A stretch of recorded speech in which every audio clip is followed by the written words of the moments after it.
Hi, I'm Kerry. I'm one of Rosedene's Beach School leaders and I'm based at the Rosedene Nursery.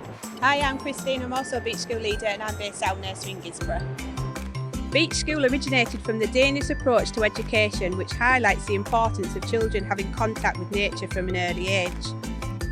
Rosedene Beach School offers children regular opportunities to develop confidence through hands-on learning in an outdoor environment. Our nursery settings are in a prime location for us to offer regular beach school sessions, allowing the children to gain the best possible experiences. It allows the children to explore and take pride in their local coastlines.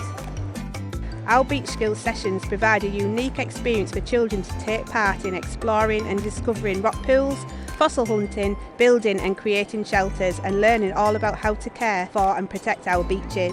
Through offering these opportunities, children learn to develop their social and emotional skills, form relationships, learn to manage risks and build resilience. Allowing children to freely explore the coastline has many benefits to children's well-being and gives them the opportunity to connect with nature and be creative in leading their own learning.